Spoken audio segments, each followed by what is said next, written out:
اگر گھر میں غیر محرم کے سننے کے ڈر نہ ہو تو عورتیں بھی بلند آواز میں تکبیرات پڑھیں گی.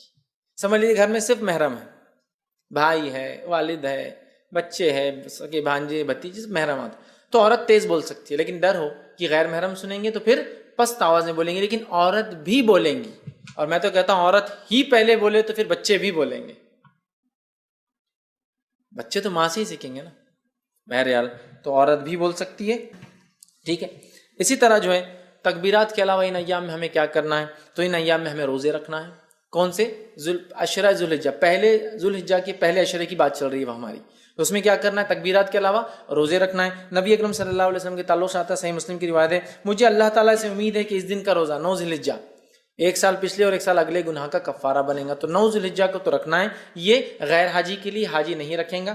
اس کے علاوہ ان مہینے کے اندر جو روزے آپ رکھیں گے اس میں ایک روزہ جو مشہور اور معروف ہے وہ یہ ہے، جس کے تعلق سے روایت اس طرح سے آتی ہے، سنن ابو داؤد کی روایت ہے کہ آپ سے ان کی زوجہ مبارک جو ہے ایک زوجہ فرماتی اور کہتی ہے کہ نبی اکرم صلی اللہ علیہ وسلم جو ہے ذوالحجہ مطلب 9 ذوالحجہ کا روزہ، اس کے بعد جو ہے یوم عاشورہ کا روزہ، ہر ماہ کے 3 روزے، اور ایک روایت میں ذوالحجہ کے پہلے 9 روزے، 9 ذوالحجہ عرفے کا روزہ، اور جو ہے 10 محرم کا روزہ، اور ایام 20 مہینے کے 3 روزے کبھی نہیں چھوڑتے. اور ایک روایت میں الفاظ ہے آپ صلی اللہ علیہ وسلم پہلے 9 روزے ذوالحجہ کے پہلے مطلب پہلے عشرے کے پہلے 9 دن کے روزے، اور 10 محرم کا روزہ، اور اسی طرح ایام 20 مہینے کے 3 دن 13، 14 اور 15 یہ روزے کبھی نہیں چھوڑتے. تو اس روایت میں 9 روزے کے تذکرہ ہے، پہلے 9 روزے.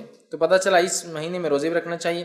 مسند احمد کی روایت ہے، آپ نے فرمایا کہ تعلق سے آتا ہے، فرمایا آپ صلی اللہ علیہ وسلم کبھی 4 کام نہیں چھوڑتے: عاشورے کا روزہ، عشرہ ذوالحجہ کے 9 روزے مطلب پہلے عشرے کے 9 جو ہے دن کے جو ہے فاسٹنگ روزے، اور مہینے کے 3 روزے آپ صلی اللہ علیہ وسلم، اور فجر کی 2 سنتیں. 4 عمل کبھی نہیں چھوڑتے. اس میں بھی کیا آ گیا؟ 9 روزے آپ صلی اللہ علیہ وسلم کبھی نہیں چھوڑتے تھے.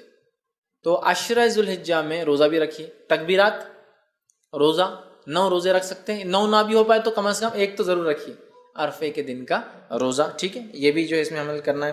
اس کے علاوہ چونکہ اس مہینے میں کیے گئے سارے اعمال افضل ہے، لہٰذا نفل نماز کا خوب اہتمام کریں. نفل نماز کے فائدے جو آتے ہیں صحیح مسلم کی روایت میں اس طرح سے آتے ہیں: اللہ تعالیٰ کے لیے اپنے سجدوں کو لازم کر لو، بے شک جب بندہ سجدہ کرتا ہے تو اللہ سبحانہ تعالیٰ کہ اللہ جو ہے سجدے کے ذریعے اپنی طرف تیرا ایک درجہ بلند کرتا ہے، اور اس سجدے کے ذریعے تیرا ایک گناہ مٹا دیتا ہے، اور یہ سال کے ہر وقت ہو سکتا ہے. تو لہٰذا یہ نفل نماز کے فضائل ہے.